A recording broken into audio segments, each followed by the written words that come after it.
get the Tuesday, April 30th special board meeting of the Interstate 35 Board of Directors going. We'll start with a call to order. Nathan here. Dan here. Monica here. Melissa here. Jessica here. Okay. We'll go to the Pledge of Allegiance. I pledge allegiance to the flag of the United States of America and to the republic for which it stands, one nation, under God, indivisible, with liberty and justice for all. All right, review the I-35 mission statement district priorities. The mission statement, the Interstate 35 Community School District exists to develop lifelong learners and responsible, productive, successful citizens in an ever-changing society. District priorities are to articulate and support a cohesive student-centered pre-K through 12 vision for continuous school improvement, engage in effective teaching and relevant learning for the 21st century, operate with fiscal integrity, efficiency, and effectiveness. The next item is discuss and approve the agenda. Is there any discussion on the agenda? If not, I'll entertain a motion to approve the agenda. I'll make a motion to approve the agenda. We have a motion. Is there a second? I'll second the motion. It's been properly moved and seconded. All those in favor signify by aye. Aye. Opposed? Okay. Next, we'll move into open forum. Residents, students, parents, and guardians and staff members of the district may address the board about relevant topics. Those who wish to speak must sign up at the beginning of the meeting. Speakers' participation is limited to 5 minutes per meeting. We ask speakers to remember that Iowa law prohibits the board from discussing specific employees or students or their performance. With that, we have some open forum speakers tonight. We'll start with Nikki Truman.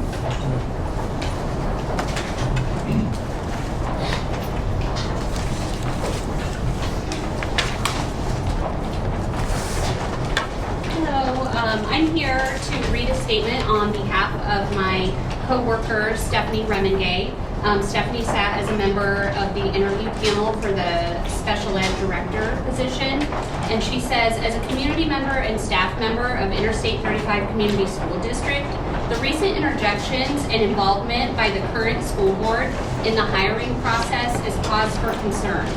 The recommendation to hire Stephanie Good as the new Student Services Special Education Director was done so by a committee of general education, special education, teachers, and associates from across the school district. This hiring process involved 2 separate panels over 2 days interviewing 4 different applicants. The ending result of those interviews was an overwhelming decision by committee members to offer the position to Mrs. Stephanie Good. As a committee member, I was under the belief that our voices would be valued since we are doing the daily work to hire a staff member into our program. My biggest frustration comes from what appears to be multiple hiring processes that are being interfered with by the school board members both on the personal and professional levels. The outcome of this has created a feeling of being undervalued as employees currently working in our school district. It has some staff looking elsewhere for employment and may derail people from wanting to apply to be a part of our district in the future. One of our board members posted on their personal Facebook page the job posting over 3 weeks ago, encouraging people to apply for this position. All board members knew about the job at that time as well. This was a concern about the physical impacts. Why wouldn't our board members take the time to sit with our administration or superintendent to ask those questions far ahead of the April board meeting? It appears that the issue was really only after the job was offered to a specific person for these board members. I strongly encourage the board to approve Stephanie Good tonight, but also allow those choosing to be on committees for hiring to have a voice and feel supported by our school board. Thank you for your time, Stephanie Remingay. Thank you, Ms. Truman. Do we want to take a brief pause for this to pass so we can hear? I heard everything, but I didn't know if we did. Yeah, you did a good job. Yeah. Keep going? Yeah, keep going.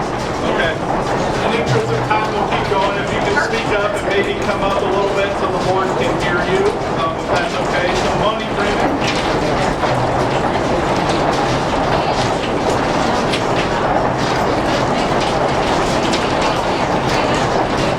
Okay. I can't hear you right now, Kelsey. Just pause for now.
That's gonna go again.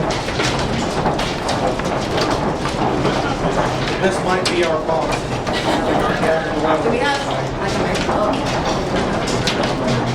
We have to set this up, we have to set up something else.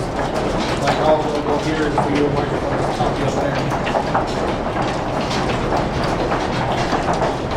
And that way anybody can go back and like watch it on YouTube and hear it. How big is it? It's the, that's it.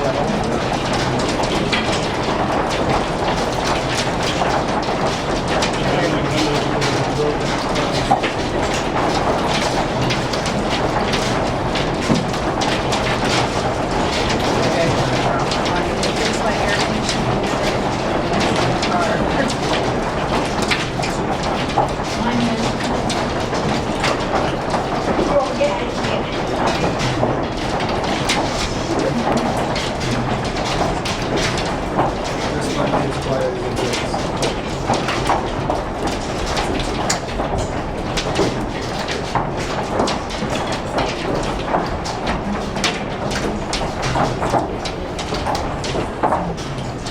We might have a gap long enough for Tony to speak real quick, but it looks like it's gonna hit us again. If it gets loud again, you can feel free to pause. Okay, I was going to tell Ted, I'm a retired teacher of maybe 3 years, so if you could give me about 10 minutes instead of 5, that'd be awesome. Another reason why I'm here is because I've been asked to read this, and I was completely honored to read for a district that I've been here for my entire life, and I treasure this place, and I always will, whether I'm retired or I'm not. So, dear school board members, I am writing to express my deep concern about a pattern of behavior by the school board members that seems to be negatively impacting the quality of education at our school. Our administrators, teachers, and support staff are tired of the craziness that is ensured in the short 5 months that our current board has been in place. I have outlined different topics below that will cause educators to leave our district if they don't get resolved because our teachers simply cannot deal with this unethical and concerning behavior. Number 1, confidentiality breaches. It is highly concerning if board members are acquiring confidential candidate packets and using that information to interfere with the hiring process. This undermines the integrity of the search and is completely unethical. This opens up the district to possible lawsuits from both a candidate being mentioned tonight and a previous candidate that has been hired under this board. Number 2, vindictive actions. It is clear that this board has a disdain for Dr. Dentlanger. But you need to remember that you are here to represent everyone, not just your personal objectives. Innocent people are getting caught in your crossfire, and enough is enough. Number 3, toxic work environment. The board has been encouraging constant negativity and complaints from both the community and employees at the school. This is creating an extremely toxic work environment for many of our employees and even our administrators. It has even gotten to the point that employees are mentioning in meetings that they, quote, will just be reaching out to the board when they do not get their way. How do you expect us to move forward if this is behavior you are promoting? The job of this board is general oversight. It is not, in fact, your job to be involved in every decision that is made in this district. Disregarding committee decisions. Just in the last board meeting alone, the board took it upon themselves to table 2 decisions that were made by committees that were formed in this district. Why would we have school employees working outside of contract time to work with experts and create plans for things like hiring and insurance if the board is simply going to take it upon themselves to disregard that work? Repeatedly, overturning committee decisions because people complain undermines the committee purpose and creates confusion. It also further empowers those people that think they have the board in their back pocket and can behave in any way they see fit. Number 5, tabled insurance decision. It is honestly embarrassing how the board behaved during the last board meeting in regards to the proposal for insurance. A board member was present, at least via Zoom, during the insurance meeting and stated publicly that the meeting went well. That should have been the end of the conversation and a vote should have been ensued. Instead, we now apparently let members of the audience speak whenever they deem necessary. This audience member was even a member of the insurance committee. but didn't like the consensus that the group came to, so they came to the board meeting to complain. Like usual, the board ate right out of their palm and disregarded a whole group of people in this district. While I respect what people like bus drivers do in our district and know that they are instrumental to our success, in no way, shape, or form should someone who only works 4 hours a day be subject to the same benefits as others that work 40 hours or more. We also need to put to rest the fact that our administrators get free benefits. Did you know that every single one of our administrators that we currently have took a pay cut to come here? Did you know that administrators hold year-round contracts? Did you know that most of our administrators work 60 to 70 hours a week? Not to mention the fact that even to be in that position, these people have had to constantly learn and better themselves. Number 6, property tax levy. Board members are literally coming to meetings having done no research, nor do they know their stance and are even publicly announcing this for all to hear. We even had a board member flop their vote mid-meeting. While I do appreciate the decision the group finally came to, this is just simply another example of board members just being here for their agenda and nothing else. You have now created the very environment that you said you were here to stop when you got elected. This board claimed that it was here to give a voice to those that felt that they were subject to retaliation if they spoke up, when in fact it was just the most toxic and negative staff in this school that felt this way. Well, congratulations, you have now a completely new demographic in our district, and that we truly have people fearful to speak up in fear of retaliation. This board needs to get its act together if you have any chance of making it through the next several years. Quit tearing down what we are working so desperately to build up. Quit talking negatively about our school to the community and beyond, and lastly, simply be better humans that our students could actually look up to one day. We are doing things, good things here. I have one sentence left. Help us instead of working against us. Sincerely, a very concerned I-35 staff member. Thank you. Thank you.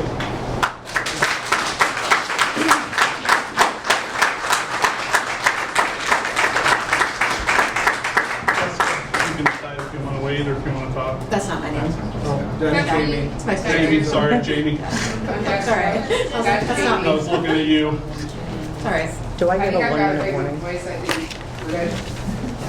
Okay.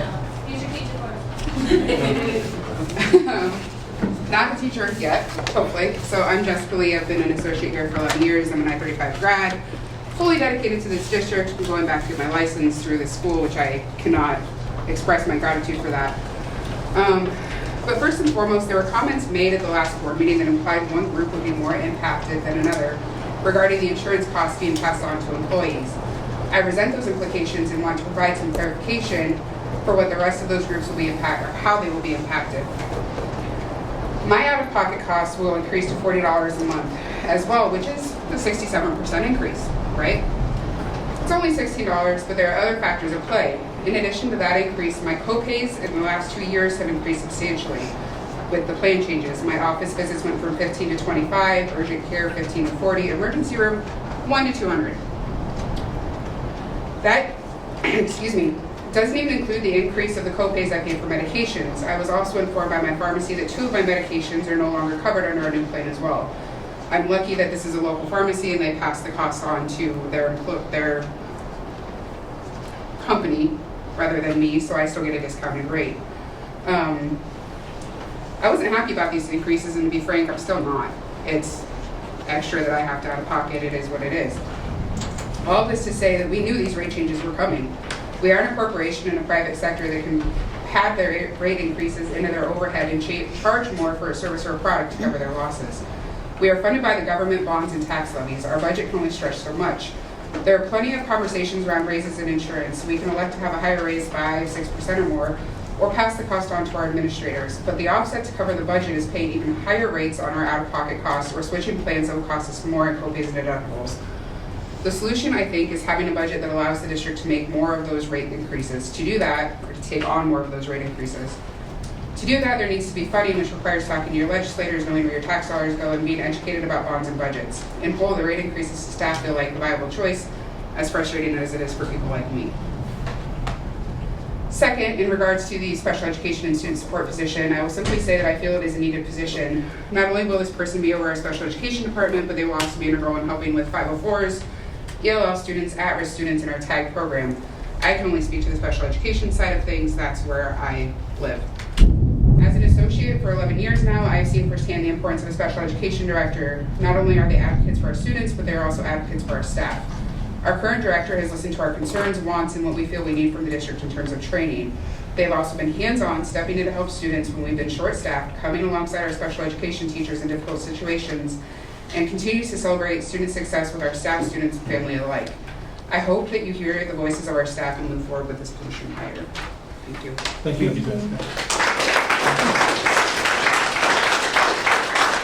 Ms. Peacock?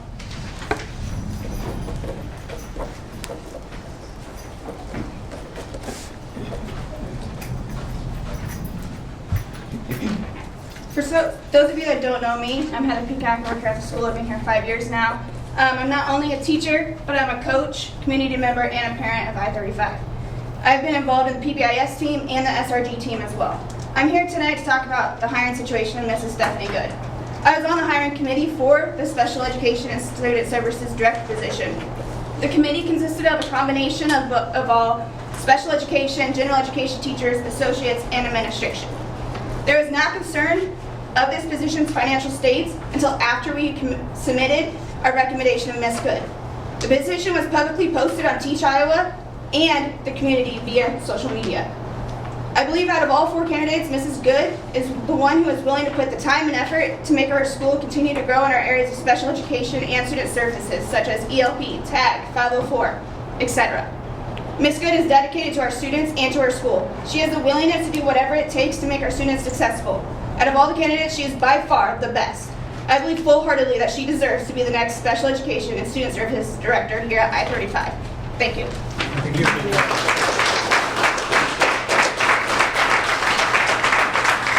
Kelsey Ritchie? Say that again. Kelsey Ritchie.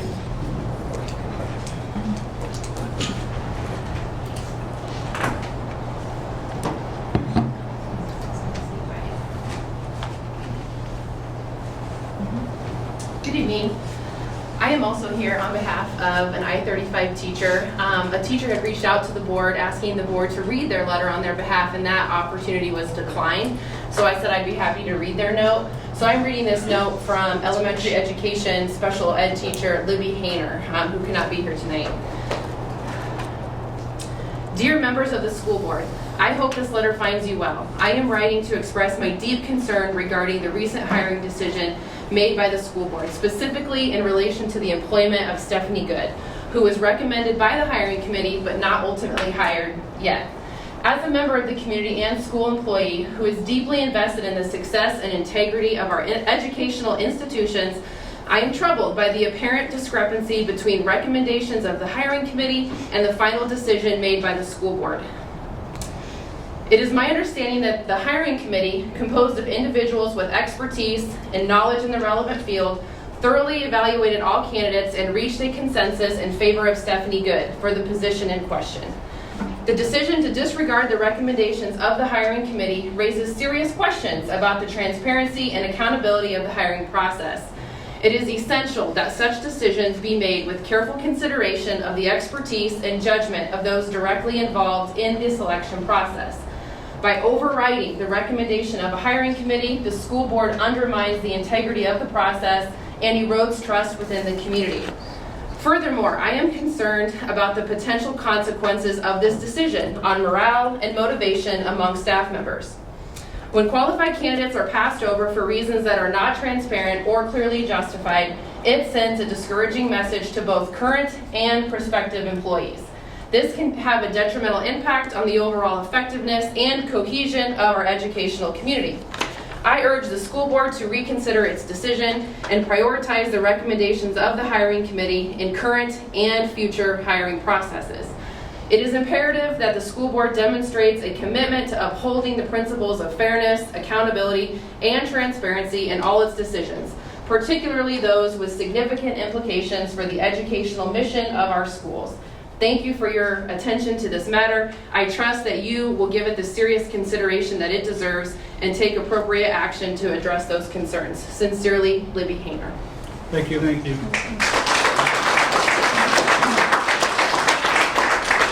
Stacy Schultz.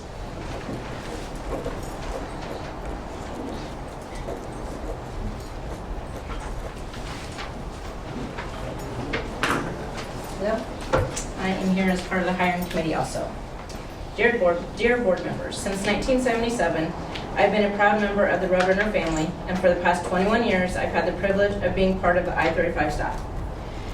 To me, being a Roadrunner has always meant more than just a title. It's a lifelong commitment. Once a Roadrunner, always Roadrunner. Tonight, I'm here to express my support for Stephanie Good, a long-standing member of the Roadrunner community. I find myself perplexed by the recent decision of the board to postpone the approval of the special education director position despite its prior endorsement by the hiring committee due to the budgetary concerns raised at the last board meeting. Although I acknowledge the last-minute addition of this matter to the agenda, it is noteworthy that the position had been posted several weeks prior. Having been a part of the special education team for the past 21 years, I can confidently say that with Stephanie's qualifications and the valuable relationships she has cultivated with students, staff, and families in the community, it will make for a seamless transition. I believe that Stephanie's commitment to all staff and students within the I-35 family is unwavering.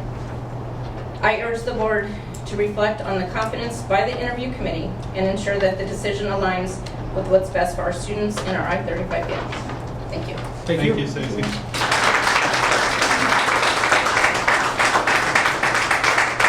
Okay, that was the last speaker that I had for public forum. We'll move on to the next agenda item, which is discuss and approve the consent items, resignations and contracts. Stephanie Good, hired as a special education student services director. Susan Alexander resigns as elementary office secretary effective at the end of this school year.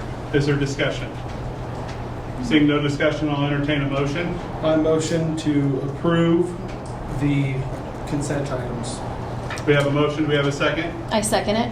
We have a motion and a second. All those in favor signify by aye. Aye. Opposed? Aye. Motion passes. All right, next we have items for discussion. We have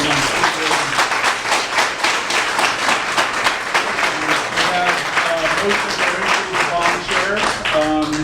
This is current agenda item to retain the teachers and promote. We're requesting approval to increase the board insurance for teachers from $824 to $72 to $855.80. This action will change the teacher insurance payment from $0 to $25 for support staff. We're suggesting an increase from $824 to $855. This action will change support staff costs from $24 to $40. It's recommended that certified family plan board increase from $1,059.72 to $1,149.87 and a $50 month increase per staff member. It is recommended that we will increase the support staff family plan from $867.72 per month to $957.87 per month per plan, which is a $50 increase to support staff. We currently have 99 single plans in the district and 31 family plans. Is there discussion on the topic? Okay, seeing no discussion, I'll entertain a motion. I make a motion that we approve the increased board insurance share action item with the following amendments. Modify the support staff insurance payment to be at a $35 per month for non-family plan, and modify the teacher insurance payment to be set at a $30 per month for a non-family plan. All other recommendations, including the amount the board is covering and the family plan adjustments, to remain the same as recommended in the agenda item. The motion, do we have a second? I second that motion. We got a motion and a second. All those in favor signify by aye. Aye. Opposed? Okay. Next, we have the tentative agreement on the certified staff action. The negotiations team tentatively agreed to a settlement agreement, which includes a 3% increase to the base and a minimum increase of $1,550. Next year's starting base will be 4.5% increase. We also agreed to a memorandum of understanding to evaluate the salary schedule over the course of the next year. Is there discussion? Seeing no discussion, I'll entertain a motion. Motion. I'll make a motion to approve the certified staff agreement that was reached with the 3% increase in a base to the base and a minimum increase of $1,550, and the next year with 4.5 increase. Okay, it's been properly moved to approve the agreement as written. Do I have a second? I second it. Been properly moved and seconded. All those in favor signified by aye. Aye. Opposed? Okay. Next, we have a building restructuring. This is an action. It basically changes how we report our testing data and how we code funding in the 3 buildings for Dr. Woods for the elementary school grade 7 through 8 and Mr. Beckel in the high school. Is there discussion? All right, seeing no discussion, I'll entertain a motion. I motion to approve the building restructure. Been properly moved. Do I have a second? I'll second it. Been properly moved and seconded. All those in favor signified by aye. Aye. Motion passes. Okay. And then finally, we have information on the update from Dr. Dentlinger on the academic calendar. The building leadership team from the high school is currently working with Mr. Beckel and Mrs. Woods about possibilities for that calendar. We brought it to you just for information. Last Monday, they said we might change the instructional time allotment for that in order to get our PLC time. I just wanted to give you an update. We will probably bring this, if we are going to make a recommendation for change, to the May meeting. I'm going to send out the tentative agenda or the tentative calendar to community because we're getting asked for it, and the days and the days off don't change with the instructional minutes. So that's what you guys talked about and approved in February. So if we bring something, it'll be the instructional minutes. It won't be the days and the days off. So we'll send that out as a draft now, so public can have it because we've had some questions about that. But if we bring any of those changes, it'll be at the end of the month. But we're in talks, and I think we'll come to resolution what's going to work for what we need to do for collaboration and to meet those requirements, but then also to respect our teachers and what their value is for that process. So, Okay. Thank you. Thank you. All right. Before just the upcoming dates, reminder for everyone, graduation is Sunday, May 19th, and then change of date for the May meeting to be May 20th at 6 p.m. So with that, I will entertain a motion pursuant to Iowa Code Section 21.5.1A to review or discuss records which are required or authorized by state or federal law to be kept confidential or to be kept confidential as a condition for a government body's possession or continued receipt of federal funds pursuant to Iowa Code 21.51I to evaluate the competency or the individual whose appointment, hiring, performance, discharge is being considered when necessary to prevent needless or irreparable injury to that individual's reputation and that individual's request to a closed session. Do I have a motion to go into closed session pursuant to that? I will motion to go into closed session. When properly motion, do we have a second? I'll second it. When properly moved and seconded, all those in favor signified by aye. Aye. Opposed? Okay. We'll take a brief break.